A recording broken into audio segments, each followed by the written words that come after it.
Dear friends, welcome to my show. The title of the book today is Dogs of War by famous author Frederick Fawcett. The Dogs of War 1974 is a novel by Frederick Fawcett featuring a small group of European mercenary soldiers hired by a British industrialist to depose the government of the fictional African country of Zingaro.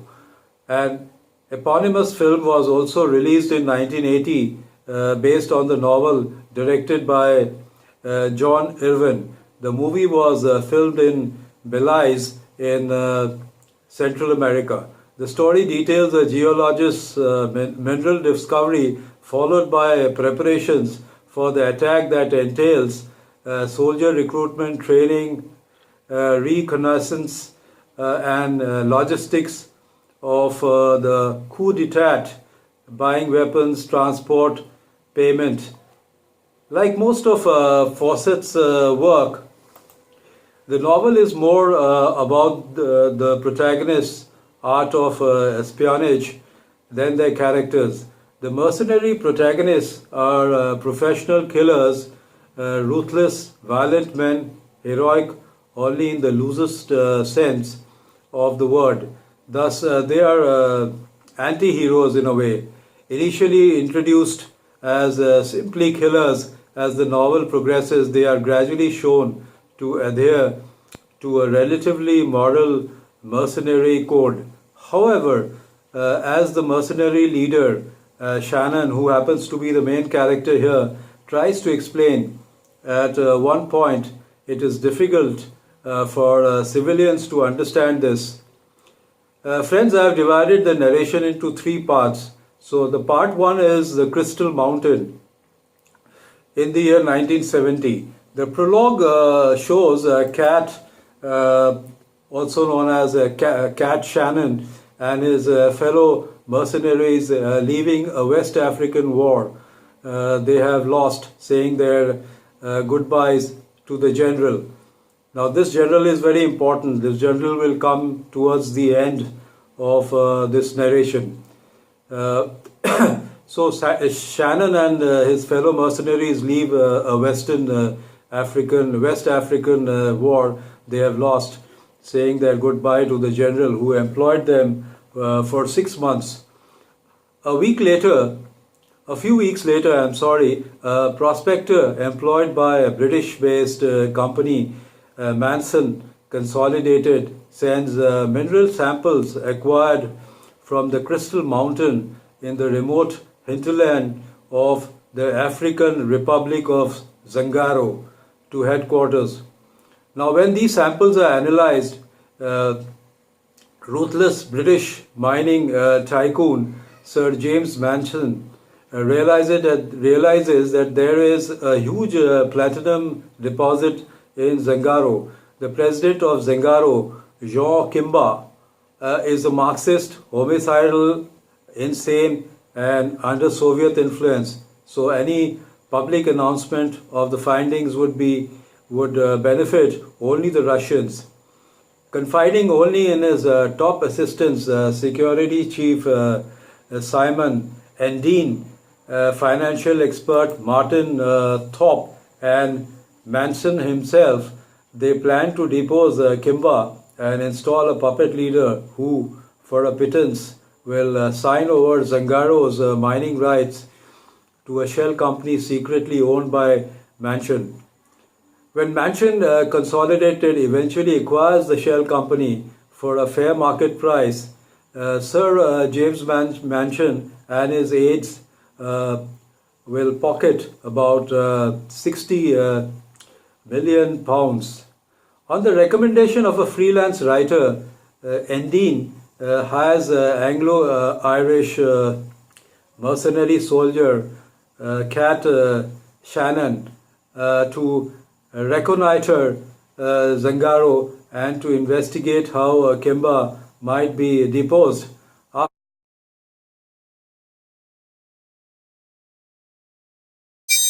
After visiting the country posing as a tourist, Shannon reports that the army has little fighting abilities and values, and that Kimba has concentrated the National Armory, Treasury, and the radio station within the presidential palace in Clarence, the Zangarian capital city and principal port.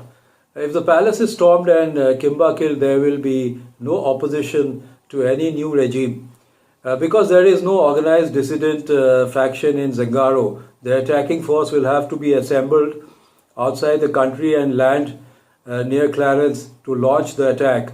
Shannon prices the mission at £1 lakh and £10,000 for himself, although Shannon has dealt only with Endine, who is using a false name. He has had Endine tailed by a private investigator and has discovered his true identity and his involvement with Sir James Mason. Although Mansion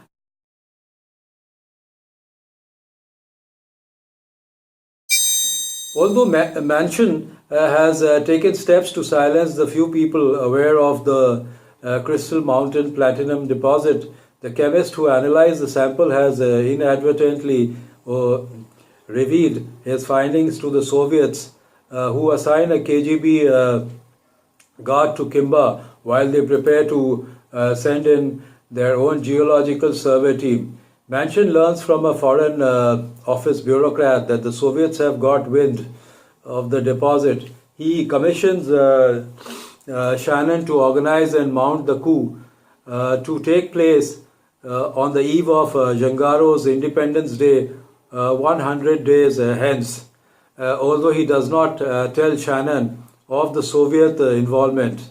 Now comes part 2, the 100 days. Shannon reassembles his old team to execute the attack on Kimba's palace that includes German ex-smuggler Kurt Semmler, South African mortar expert Jannie Dupree, Belgian bazooka specialist Tiny Mark Vla-minck, and Corsican knife fighter Jean-Baptiste Langarotti. Semmler travels Europe looking for a suitable cargo ship to transport them and their equipment to Zangaro.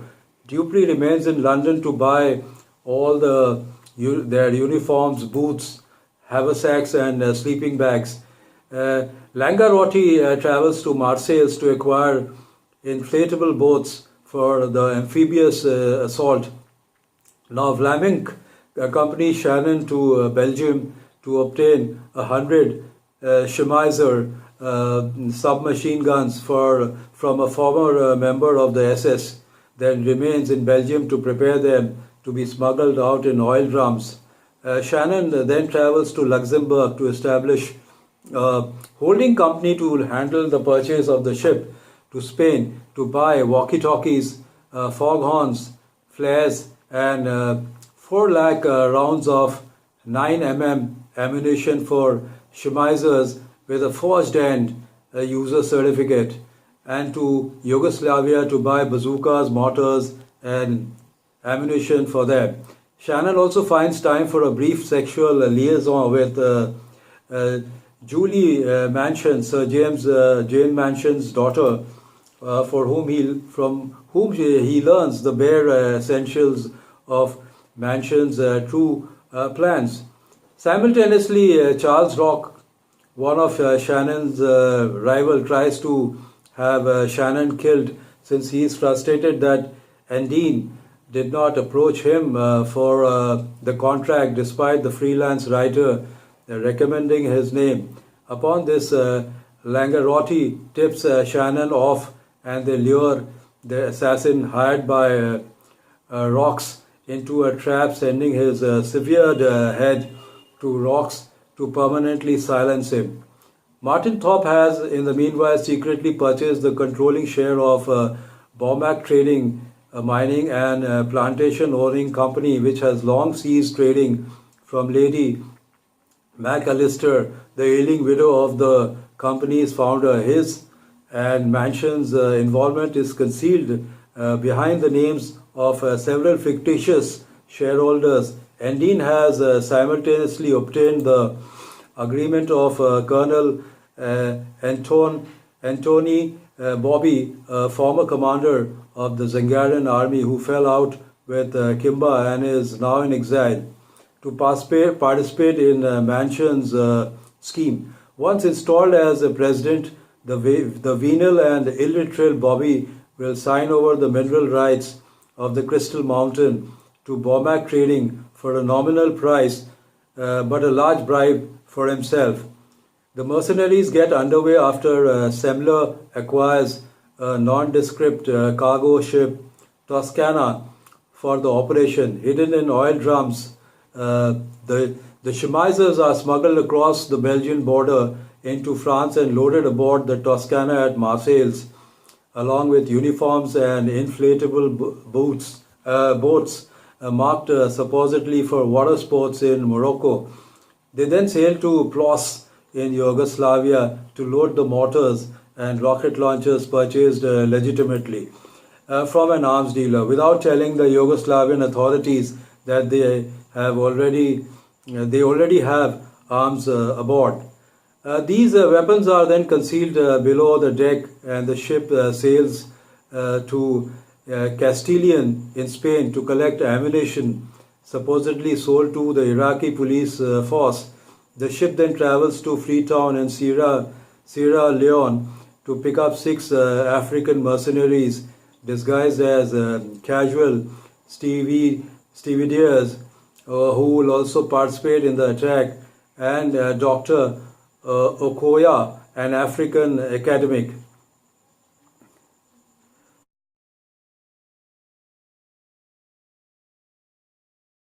Part 3, the killing spree. The attack on President Kimba's palace takes place as planned in the early hours of the morning. The mercenaries land on the shores of Zangaro and set up foghorns and flares to disorient the defenders and light their way through the attack. Dupree and 2 of the African mercenaries begin the assault by using mortars to bombard both nearby army camp and the interior of the palace compound, thereby eliminating the palace guard while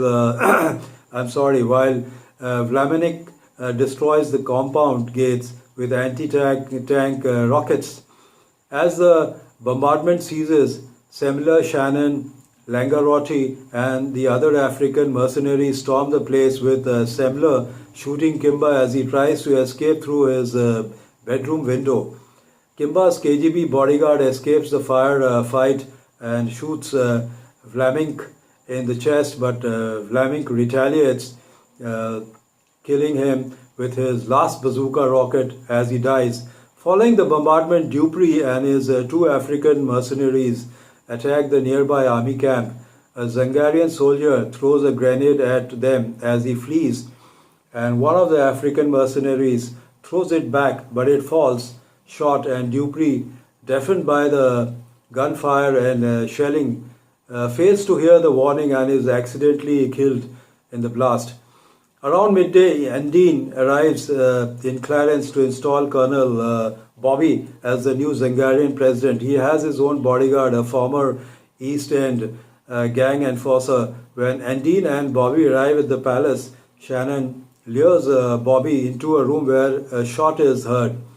Just as Andine realizes that Shannon has killed Bobby, Shannon then shoots Andine's bodyguard as the enforcer tries to draw his gun, and casually introduces Dr. Okoya as the new head of the government.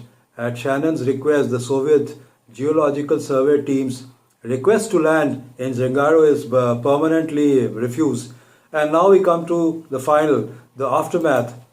As Shannon drives Andine to the border, he explains that Andine's otherwise comprehensive research failed to note that 20,000 immigrant workers who did most of the work in Zangaro but were politically disenfranchised by the Kimba government. 100 of them in new uniforms and armed with chemizers have already been recruited as the nucleus of the new Zangarian army. When Shannon tells Andine that the coup was really conducted on behalf of a Nigerian general that I told you earlier, Andine is furious about Andine is furious, but Shannon points out that this government will at least be fair, and if Mansion wants the platinum, he will have to pay the proper market price. And Dean threatens revenge if he ever sees the mercenary in London, but Shannon is unperturbed with the warning. In the novel's epilogue, it is revealed that Dupree and Vla-minck were buried in simple unmarked graves near the shore. Sembler later sold the Toscana to its captain and died while on another mercenary operation in Africa. Langarotti's fate is ambiguous. The novel tells only that after he took his pay, he was last heard going to train a new group of Hutu partisans in Burundi against Michael Barrow, telling Shannon, "It's not really the money, it's never for the money." The epilogue also reveals that before embarking on the Zengaro operation, Shannon was diagnosed with terminal lung cancer, skin cancer in some American editions, with only a year or a year to 6 months to live. 3 months after the coup, he posts the reminder of his earnings to the surviving family members of his fallen teammates, and also sends a manuscript, presumably outlining the entire plan, to a journalist in London, presumably the aforementioned freelance writer that I've already mentioned earlier. Lastly, Shannon walks into the African bush whistling a favorite tune, a Spanish Harlow, to end his life on his own terms, with a gun in his hand, blood in his mouth, and a bullet in his chest. Although each work of Fawcett stands individually, there are certain similarities which may be described as his stylist formula for success. There is always an efficient hero who is at the odds with the establishment. A historical backdrop frequently places the hero in contact with known public figures in known historical situations. Intricate detail is offered, lending authenticity to the work, and ingenious plots which resemble large jigsaw puzzles of seemingly disconnected actions or events are developed. Other writers use one or more parts of the formula, but it is these four facets that, when used collectively, distinguish Fawcett work. My take, 8 out of 10. Goodbye and see you soon.